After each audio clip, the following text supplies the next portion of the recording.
So we also ask Iowans to weigh in with questions. And so, here we got gas prices rising again.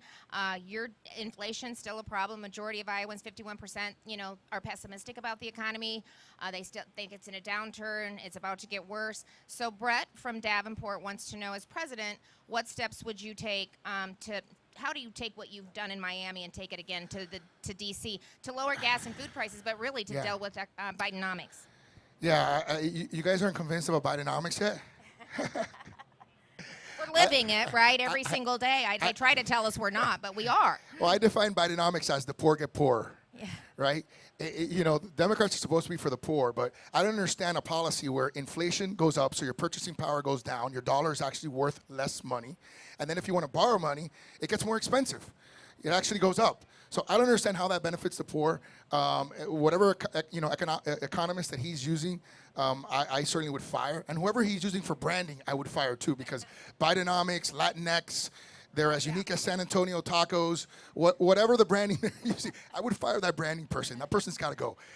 But I would do two things right away. The first is we need to balance our budget. We absolutely need to balance our budget. We cannot live as a U.S. government any different from how its people live.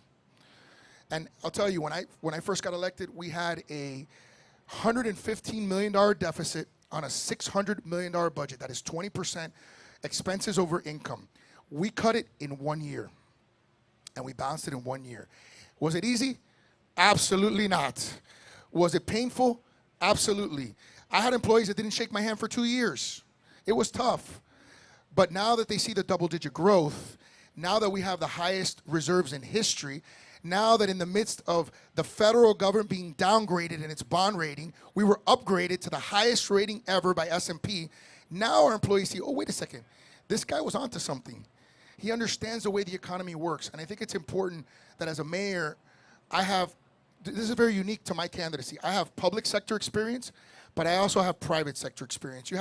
If you look at the field, you're going to see people that either have a lot of public sector experience or have a lot of private sector experience. And I think the public sector people that only have public sector experience have a tendency to want to just use government to do everything, impose their ideology. The private sector people have ideas that maybe are kind of a little outlandish, right? And so they're not really based that much in reality. A person who has public sector experience and private sector experience understands how to push the envelope, right? Because you want to have good ideas. You want to have ideas that are provocative at some level, but then knows how to execute them, how to implement them, how to create the sort of the consensus that's necessary. And that's why getting elected by 85%, reelected by 80% shows that I can unify this country in a way that is desperately needed with the division that we have, which, by the way, only favors one person, our enemies. They're the only ones that love this division.